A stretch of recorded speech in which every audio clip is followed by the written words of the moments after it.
여론조사를 통해 민심을 읽어보는 시간, 민심은 숫자다. 배철호 리얼미터 전문 수석위원 그리고 이은영 휴먼앤데이터 소장 어서 오세요. 네, 안녕하세요. 네, 안녕하세요. 예, 수석 전문위원회 제가 전문 수석이라고 말씀드렸습니다. 이거는 제가 사과드리겠습니다. 네.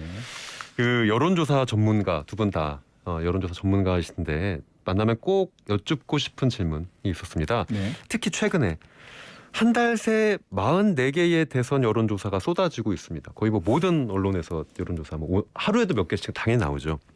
결과가 다릅니다. 이게 조금 다르면 뭐 그러려니 하는데 물론 등수로 놓고 보면 뭐 얼추 비슷한 것 같기도 한데 어느 여론조사에서 붙었고 어느 여론조사에서 꽤 크고 왜 다른 걸까요? 일단 제가 말씀드리자면 뭐 그런 지적이 우선 말씀드리는데 흔히 여론조사를 폴이라고 그러지 않습니까? 예. POLL 여론조사인데 선거식이 쏟아지다 보니까 폴루션, 공해 뭐라고 이제 그렇게 뭐 지적하시는 분들도 사실 좀 많죠. 근데 크게 이제 다른 것은 크게 대별하자면은 이제 ARS 이제 기계로 진행하는 조사와 예. 사람이 진행하는 캐티라고 하는데 면접조사 이 두 개를 크게 대별해 놓으면 예. 이제 ARS 내에서 보자면 패턴이 거의 비슷합니다. 또 면접조사만을 놓고 보자면은 비슷한데 둘을 섞어 놓으면 제가 이제 그런 비유를 드는데 일반 짬짜면을 한 그릇에 같이 섞어버리면 짬뽕과 짜장면 한 그릇에 같이 섞어버리면 음식물 쓰레기지만 예. 중간에 칸을 쳐놓고 구분해 놓으면 짬짜면이 된다. 저희 이제 ARS만을 놓고 그 안에 있을 때 패턴과 상관관계를 보자면 비슷하게 이제 흐름이 좀 보여요. 캐티는 캐티대로 보이는데 저기 이제 ARS 캐티를 대별을 해 놓으면은 크게 이제 이 양간의 어떤 모드 이펙트가 그렇게 차이가 나는구나라고 되는데 그러면 섞어 놓으니까 이제 뭐 등수 특히 이제 윤석열 총장 같은 경우는 어떤 데는 1등, 오차범위 바꾸세 30. 또 다른 조사는 보면 20% 오차범위 밖 13. 그게 이제 가장 큰 요인은 조사 방법. 즉 이제 ARS와 면접 그 차이다. 그렇게 말씀드릴 수 있습니다. 44개 여론조사가 나왔지만 결국 크게 두 가지로 ARS와 그렇게 대면 대별하시면 됩니다. 로 보면 각각의 조사 방식의 여론조사끼리 묶어놓으면은 얼추 비슷하다. 예, 그렇죠. 물론 거기서 이제 또 디테일하게 들어가면은 뭐 유무선 비중이냐, 뭐 RDD냐, 안심번호냐, 이제 뭐 과중치를 어떻게 하냐, 뭐 그런 것도 있지만 가장 큰 요인은 이제 사람이 진행하는 면접과 기계가 진행하는 ARS 그 차이에서 기인한다. 그렇게 말씀드릴 수 있습니다. 유인영 소장님, 뭐 이거는 어떻게 보면 좀 기술적인 얘기이기 때문에 동의하시는 부분이 당연히 클 것 같은데 그럼 이렇게 쏟아지는 여론조사를 볼 때 우리가 좀 주의해야 될 게 있을까요? 네, 일단은 먼저 많이 쏟아지는 이유는 이 대선이 상당히 이제 모든 정부적 관심을 받는 선거기 때문에 예. 그 회사가 자기 회사 홍보하는데 굉장히 좋은 기회예요. 그리고 이제 회사들이 자기 회사를 알리기 위한 광고비를 쓴다면 상당히 저비용을 쓰면서 홍보 효과를 크게 누리는 그런 요인 때문에 지금 조사가 많이 쏟아져 나오는 게 있고요. 그리고 주의해서 보셔야 될 거는 역시 이제 조사 방법 그리고 설문 구성을 어떻게 했는지 최근에 이제 보통 조사들이 다자구도 그다음에 양강구도 그다음에 진영구도 이 세 가지 것들이 많이 나오고 예. 그다음에 당선 가능성 문항이 최근에 나오기 시작했거든요. 그래서 앞으로 이제 중요하게 보실 문항은 양강구도와 당선 가능성에서의 어떤 변화들이 일어나는지 그걸 좀 보시는 게 중요할 것 같습니다. 알겠습니다. 본격적으로 시작해 보겠습니다. 이번 주 여야 대선 주자 지지율 배철호 의원님 어떻습니까? 예, 오늘 4개 준비했습니다. 먼저 MBS가 지난 4월 동안 전국 1,003명을 대상으로 조사. 그리고 이번 주는 8.15 있다 보니까 8.15 전후로 해서 이례적으로 지상파 3사가 모두 여론조사를 진행을 했어요.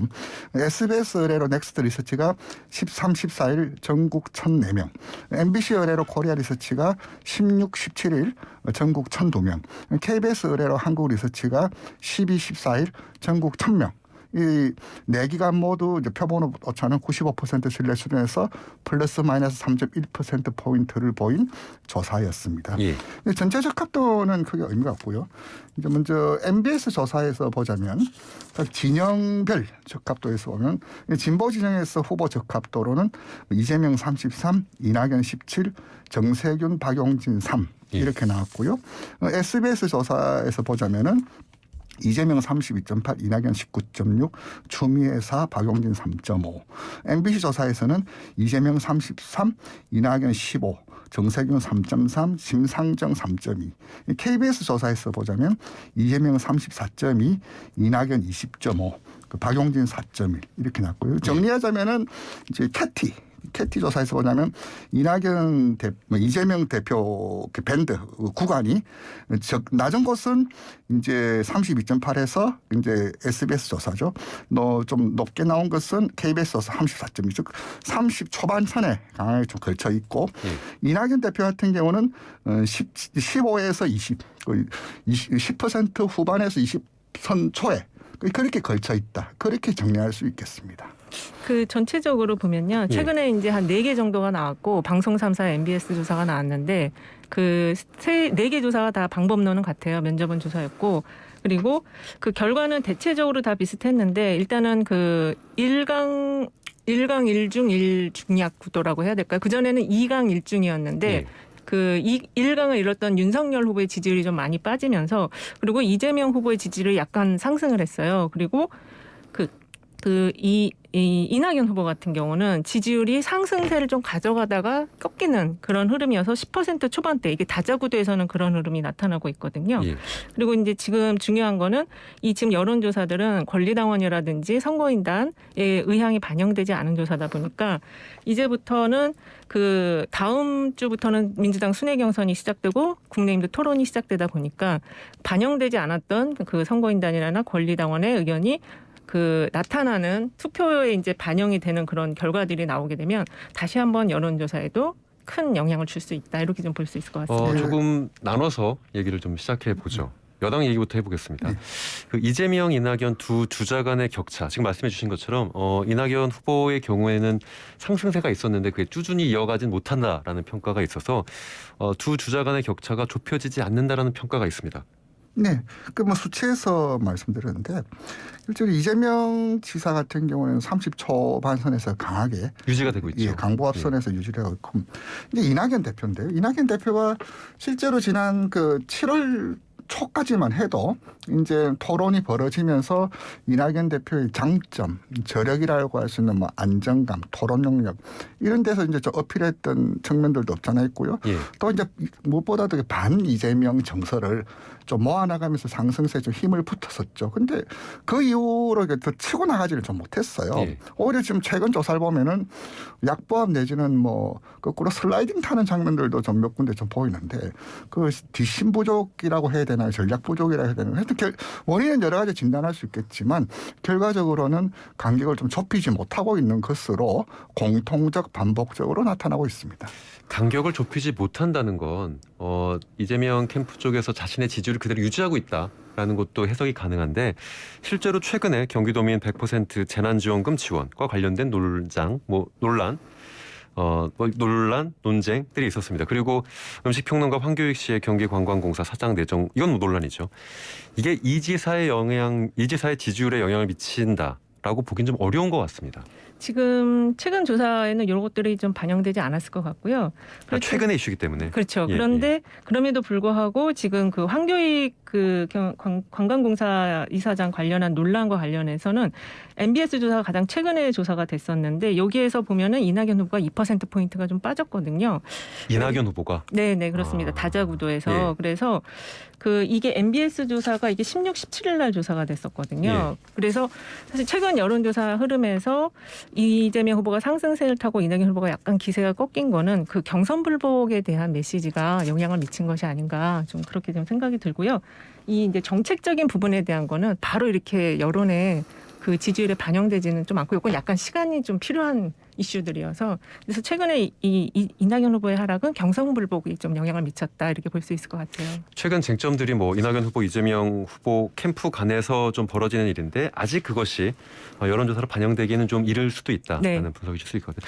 이낙연 전 대표 지지율을 보면 윤석열 전 검찰총장 지지율과 약간의 디커플링 방식이 있는 것 같습니다. 즉 반비례 현상 윤석열 전 총장이 올라가면 이낙연 전 대표의 지지율이 좀 떨어지는 이 두 지지층, 그러니까 두 후보의 지지층이 좀 겹친다, 중도층이다라는 분석 가능할까요? 이게 그래서 한 달 전부터 계속 이제 이 문제에 대해서 저도 이제 분석을 하고 자료도 찾고 해봤는데 여러 분석들이 있죠. 그래서 일단은 정확하게 이 층이 어떻게 움직였냐라고 보려면은 조사 방법론적으로는 패널 트래킹 서베이라고 PTS라는 방식이 있습니다. 이제 그런 식으로 해서 각각 적어도 한 3,000명 정도의 패널을 구축해서 하나하나가 어떻게 이동하는지 보는 이제 그런 기법이 있고요. 또 하나는 이제 설문을 통해서 한 달 전에는 어느 후보를 지지하셨느냐, 예. 그리고 지금은 어느 후보를 지지하느냐, 이것도 설문을 통해서 또 추적하는 방법이 있습니다.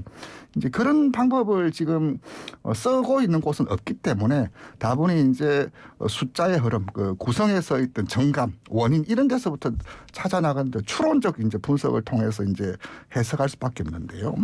문제는 이제 공교롭게도 윤석열 전 예비 후보가 고점 찍고 그 10% 이상 포인트 이제 쭉 빠졌을 때 그 시점에 또 이낙연 대표가 이제 또 올라갔던 시점이거든요. 그래서 이제 일단은 착시라고 우선적으로 말씀드릴 수밖에 없는 것이 윤석열이 내린 만큼 이낙연이 올랐으니까 그 지지율이 이낙연한테 흘러가지 않았느냐. 뭐 그런 건 합리적인 의심 내지 가설이라고 볼 수 있지만 사실 지지층 구성이라든지 청을 봤을 때 저는 이제 그동안 중도에 머물러 있던 청이 이낙연 대표 쪽으로 간 사이 이 윤석열 총장 빠진 청이 이제 무응답 혹은 미결정책으로 오는 그런 자리 바꿈이 이제 그런 걸 보인 요인 아니냐. 저는 그렇게 좀 우선적으로 좀 분석을 좀 합니다. 왜냐하면 지지층 구성이나 지지 이유를 봤을 때 윤석열 전 총장을 지지하는 이유는 반문 정서, 반문 진영을 결코 이제 민주당이나 민주당 후보를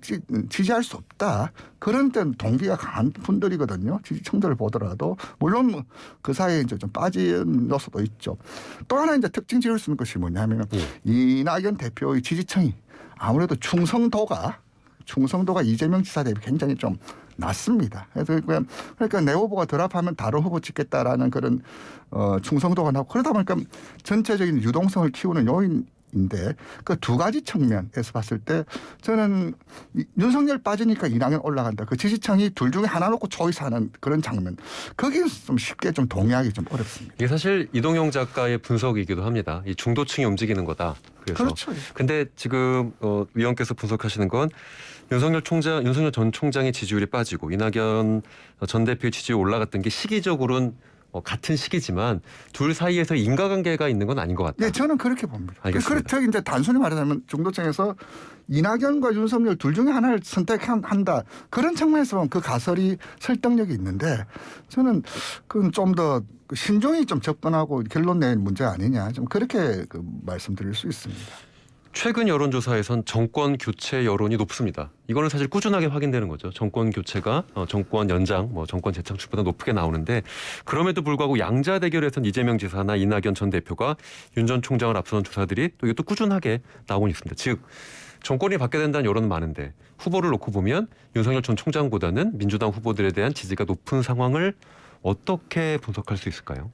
그 답변 드리기 전에 제가 아까 이낙연 후보 2% 빠졌던 조사가 그 조사 시기가 16일에서 18일이어서 가장 근접한 시기에 조사된 거고요. 지금 질문하신 내용과 관련해서는 일단은 야권 후보에 대한 실망감이 너무 커졌기 때문에 이 후보로 과연 정권 교체를 할 수 있을까에 대한 의구심이 들면서 그 전체적으로 좀 양강 구도의 변화가 일어난 것으로 보여지고요. 그리고 이 양강 구도와 관련해서 그 정권 교체 의향이 높지만 이 지금 새로운 이제 후보들이 나와서 지금 여러 가지 정책이라든지 공약과 관련한 토론들을 진행을 하고 있잖아요. 그러니까 그 속에서 그 또 새로운 정부에 대한 새로운 기대들이 형성이 될 수 있거든요. 근데 그런 면에서 이재명 후보라든지 민주당의 후보가 조금 더 우위에 선 그런 흐름의 조사들이 나오고 있는 것 같습니다.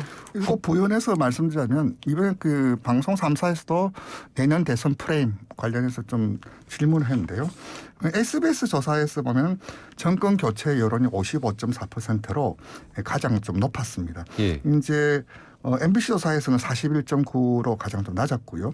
이제 재창출 여론도 이제 보면은 MBC 조사에서는 정권 교체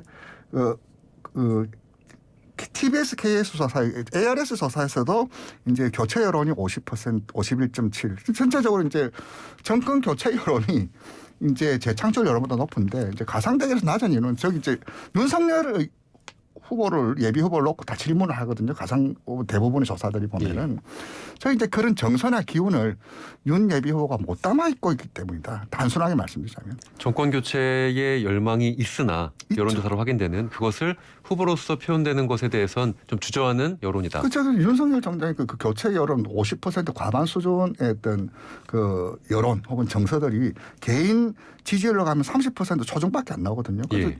나머지 이제 15% 20%다 어디 갔냐. 저 이제 정권 교체는 해야지만 윤석열로는 뭐 지지하지 좀 저하는 그런 정서가 있기 때문에 그 간격이 벌어지지 않나 그렇게 보여집니다. 지금 윤석열 전 총장에 대한 이야기가 나왔기 때문에 마지막으로 질문 하나씩 드리겠습니다.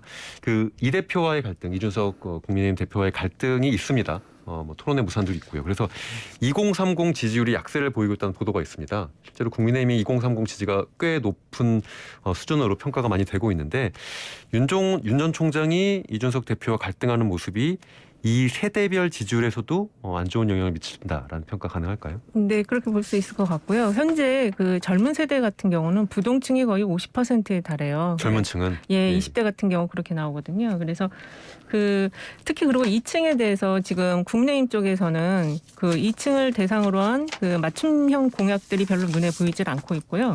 그리고 그 민주당 같은 경우는 반면에 그런 면에서 여성층을 대상으로 한 공약이 이재명 후보나 이낙연 후보 모두 나오고 있어요. 예. 그래서 그리고 그 청년 실업에 대한 해결책도 지금 나오고 있는데 국민의힘은 지금 그런 것들이 좀 구체화되지 않고 있기 때문에 충분히 영향을 미칠 수 있을 거로 보여집니다.